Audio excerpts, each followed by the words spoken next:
السلام عليكم ورحمة الله وبركاته. مرحبا بكم في مطبخ أميمة. كنتمنى هذا الفيديو يلقاكم بخير وعلى خير، وسمحوا لي بزاف طولت عليكم الغيبة، راكم عارفين مشاغل الحياة والظروف. شكرا بزاف للناس اللي كانوا كيسولوا فيا. فاليوم ان شاء الله غنشارك معكم طريقتي في تحضير الخضر معمرة. هذا الفيديو مدة وهو مصور وعاد كتب باش ننزلو ليكم. وصفة رائعة بزاف، سهلة في التحضير وكتجي لذيذة كتعجب الصغير والكبير. بلا ما نطول عليكم نخليكم مع طريقة التحضير، لكن قبل الا كنتو اول مرة كتشوفوا القناة ما تنساوش تشاركوا وفعلوا زر الجرس باش دائما يوصلكم الفيديوهات، وما تبخلوش عليا بتعليقاتكم ولايكاتكم، تبارطاجيو الفيديو مع صحابكم وحبابكم. عندي هنايا تشكيله من الخضر، انا استعملت الفلفله، القرعه خضراء والدنجال. تقدروا تزيدوا الخضر اللي بغيتو، ممكن ديروا حتى خيزو، البطاطا الا كانوا عندكم الوليدات تيبغيو ضروري البطاطا.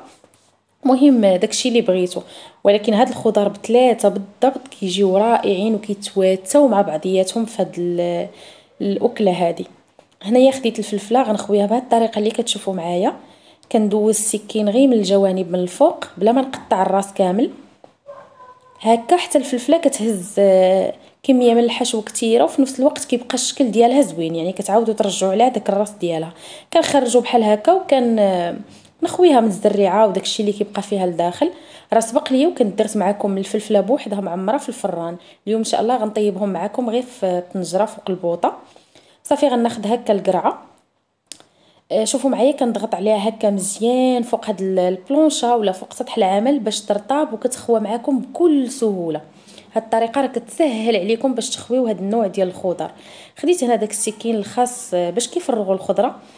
ملي غديروا هاد الطريقه هذه اللي قلت لكم انكم تضغطوا على الخضره، فحتى الا ما كانش عندكم ماشي ضروري، تقدروا تاخذوا غير ديك المعلقه الصغيره اللي كيكون الحجم ديالها صغير، راه غتقضي الغرض وغتخوي لكم الخضره، حيت كترطاب بزاف من الداخل داك اللوب ديالها وكيخرج بكل سهوله. انا استعملت هاد القرعه وديك الفلفله، ولكن راه ماشي ضروري، تقدروا ديروا غير الفلفله العاديه. الا كان الحجم ديالها صغير كتقطعوا ليها الراس ديالها من الفوق وتعمروها عادي.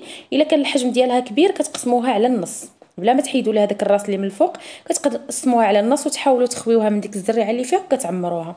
وحتى القرعه ممكن ديروا العاديه، انا كتعجبني هذه حيت كتهز كميه كثيره من الحشو، وحتى في الشكل ديالهم كيجيو زوينين كيبقاو بحال هكا واقفين.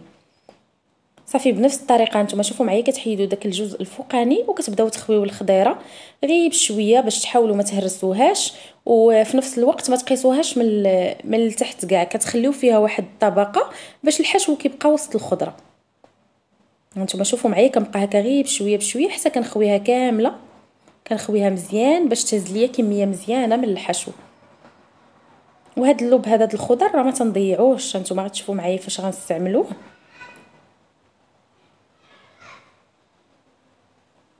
شفتوا معايا صافي بنفس الطريقه غنخوي هذه اللي بقات، وغناخذ هكا حتى الدنجال حتى هو غنضغط عليه مزيان مزيان بنفس الطريقه. انا هنا ما لقيتش الدنجال صغير، هذا طويل ولكن راه زوين وباقي جديد. شوفوا معايا من بعد ما كنضغط على الدنجال كيفاش كيرطاب، كيرجع رطب وكيخوى بكل سهوله. غنحيد ليه حتى هو هذا الجزء هذا.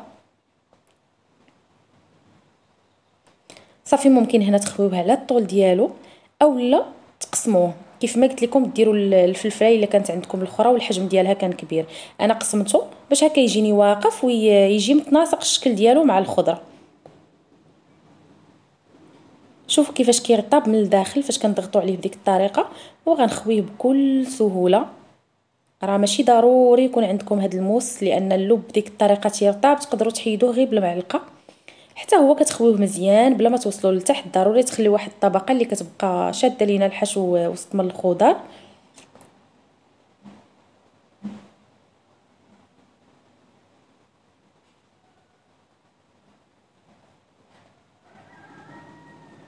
صافي غنكمل بحال هكا حتى غنخوي هاد الكميه اللي بقات ليا ديال الخضره. غنخليهم على جنب وندوزو نوجدوا الحشو. عندي هنا 250 غرام ديال الكفته، تقدروا ديروا الكميه اللي بغيتو، ماشي ضروري هذا القياس هذا. وعندي واحد المعلقه كبيره ديال القزبر ومعدنوس. هنا خديت واحد الكاس ديال العنبه ديال الروز كلاصي اللي الحبات ديالو طوال، انا تيجيني مزيان في هذا الحشو.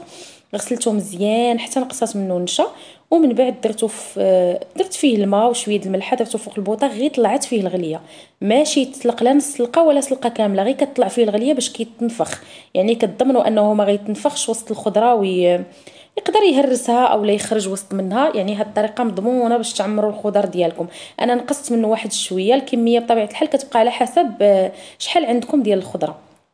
وزدت هنا داك اللوب ديال القرعه من بعد ما حكيته. اي نوع ديال الخضر استعملتوهم تقدروا تزيدوا اللوب ديالهم من غير الدنجه، راكم عارفين دغيا كيكحال. زدت واحد 2 فصوص ديال الثومه. هكا داك اللوب ديال الخضره كيخلي حتى هاد الحشو ما يجيناش ناشف، وما تحتاجوا تحكوا لا بصله لا والو، حيت انا بالنسبه ليا ما كنديرش في هاد الحشوه البصله، كنزيد هكا غير اللوب د الخضر. درت واحد المعلقه صغيره ديال الكمون، هاد المعلقه عندي غير صغيره، وجوج معالق ديال التحميره اولا الفلفل الاحمر الحلو، نص معلقه د البزار ونص معلقه القزبر يابس، كيتواتى المذاق ديالو مع الكفته. صافي ما كيكونوش عندنا بزاف ديال التوابل. ودرت شويه ديال زيت الزيتون، وبطبيعه الحال الملحه على حسب الذوق كتكون شويه زايده باش يلاه الخضر كيجيو هما هادوك. كاين اللي كيستعمل مكعب مرق سواء في الحشو اولا في الصلصه، انا ما درتوش، غير ديك اللحم المفروم راه كافي تيعطي مذاق زوين. صافي كتبداو هكا تعمروا الخضر ديالكم. عمروهم عادي بلا ما تخافوا، ما تضغطوش على الحشوه، ولكن عمروهم عادي لان كتبقى في المستوى ديالها فين كتعمروها. هذا علاش كنغلي الروز ديك الغليه، باش كتاكدوا ان ديك الحشوه ما غاداش تنفخ بزاف بداك الروز وتخرج ليكم تشتات ويتخسر الشكل ديال لاصوص. حتى ديك الكفته راه تيكون عندها دور، كتجمع داك الروز، يعني كتخليه يجي متماسك من وسط الخضر. صافي غنعمرهم كاملين.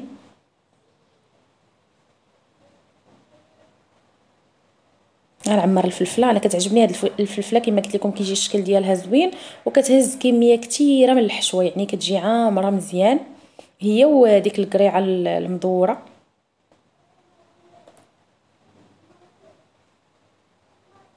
وبطبيعه الحال كل مره على حساب الخضر اللي كتكون عندي، يعني ما كاينش مشكل، قلت لكم حتى القرعه الطويله، بعد مره كنزيد البطاطا، يعني اللي بغيتو.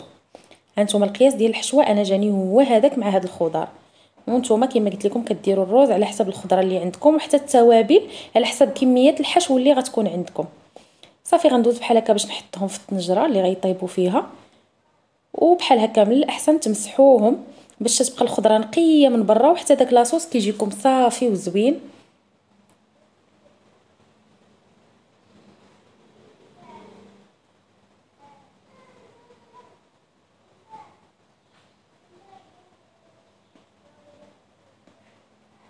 المهم غير قبلوا عليا، راه شحال هادي ما درت المونتاج، وعندي فيديوهات مصورين من شحال هادي، ولكن ما كنتش كما قلت لكم ساليه وكنت عيانه شويه. عاد كتب اليوم باش نخدم هذا الفيديو، غير قبلوا عليا راه فاش نغبر ما تنبقاش نعرف منين نبدا الهضره.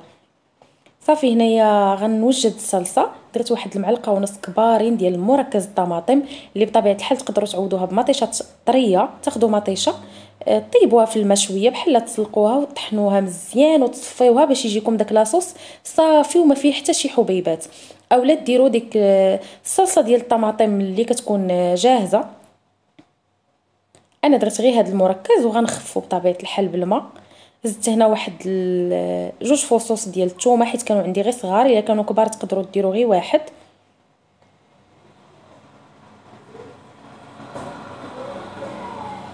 غير اللي ناكد لكم عليه، الا درتو مطيشه طريه من الاحسن ما تحكوهاش، طحنوها وصفيوها باش يجيكم لاصوص صافي، ما كيجيوش فيه دوك الحبيبات ديال المطيشه تبقاو تحسوا بهم. صافي هنا تقريبا نفس التوابل. زدت شويه د البزار، هنا درت غير معلقه ديال التحميره ونص معلقه ديال الكمون. في الحشو معلقه كامله، لكن في لاصوص غير نص معلقه ما تكثروش. وزدت واحد شويه ديال الخرقوم البلدي باش يعطيني توازن في اللون. ممكن تكتفيو باللون ديال المطيشه والتحميره، ولكن انا بغيت يعطيني شويه توازن. وزدت هنايا شويه ديال السكينجبير ماشي بزاف، والملحه على حسب الذوق. ما نساوش الحشوه راه حتى هي فيها الملحه، ولكن ضروري تزيدوا شويه في لاصوص، غير ما تكثروش حيت حتى الصلصه ديال المطيشه كتكون مالحه. زدت انا واحد شويه ديال زيت الزيتون والزيت العاديه، ممكن ديروا غير واحد فيهم اللي عندكم، وغنخفف هاد لاصوص بالماء. انا استعملته شويه دافي حيت كان البرد باش يغلى ليا دغيا، ولكن ممكن ديروا غير بارد ماشي مشكل. غنحاول هكا ندوب فيه ديك مطيشه. شتو معايا اللون داك الكركم كيعطينا شويه واحد التوازن وكيجي داك اللون زوين. وغنخوي هكا ديك لاصوص غير من الجناب ديال الخضره. هنا راه حاولت ندير الماء الكافي اللي غطيب ليا فيه الخضره.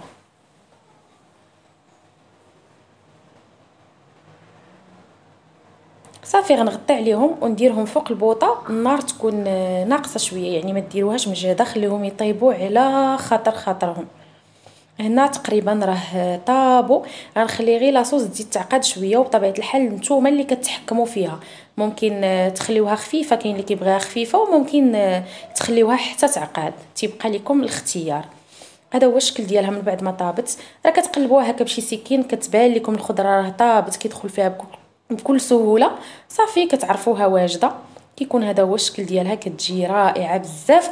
وباش ما ننساش، نسيت ما صورت هذا المقطع حيت كاين الناس اللي ما كيقدوش على الحموضه ديال المطيشه. راني زدت واحد شويه ديال قبل ما نطفي عليها، كانت مازال كتغلى، زدت واحد شويه ديال السكر باش يعطيني توازن في المذاق.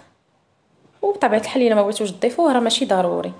بالنسبه لطريقه التقديم تيبقى لكم الاختيار. ممكن هكا تقدموهم في طبق عائلي وديروا عليهم داك لاصوص من الفوق، اولا كديروا لاصوص في طبق جانبي كما غندير انا، وكل واحد كيضيف القياس ديالو.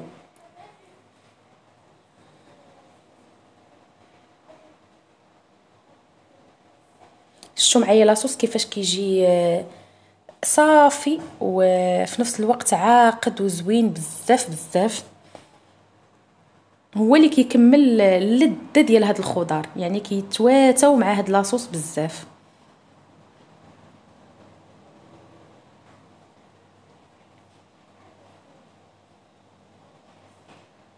كنعاود هنا نوريكم الشكل ديال الصلصه.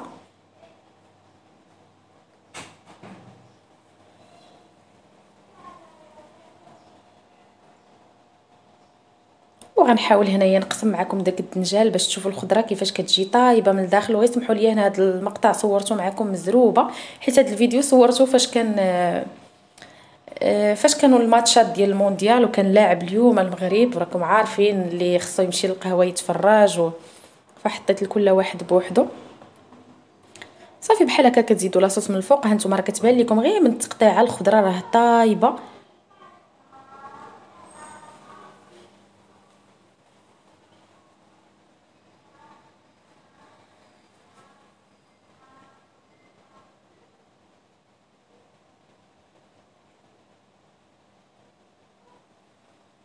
قسمت لكم هنا حتى ديك القريعه باش تشوفوها من الداخل.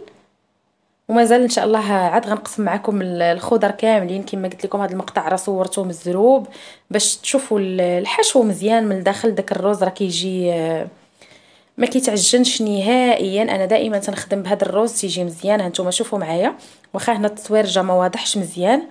شوفوا معايا الروز كيفاش كيبقى مفكك وزوين والخضره طايبه. صافي تقدروا بحال هكا ديروا لاصوص غير من الجناب، حيت كاين اللي كيبغي هكا ياكلها بالخبز، وكاين اللي تيبغي ياكلها بالمعلقه، اولا كتحطوه في طبق جانبي. شوفوا معايا الدنجال حتى هو. غنقسم معكم حتى الفلفله. هنا الفلفله اللي ما تيبغيش ديك القشره ديالها راه من بعد ما تطيب تتحيد لها ديك القشره بكل سهوله، كتحيدوها لها هكا وتتاكلوها.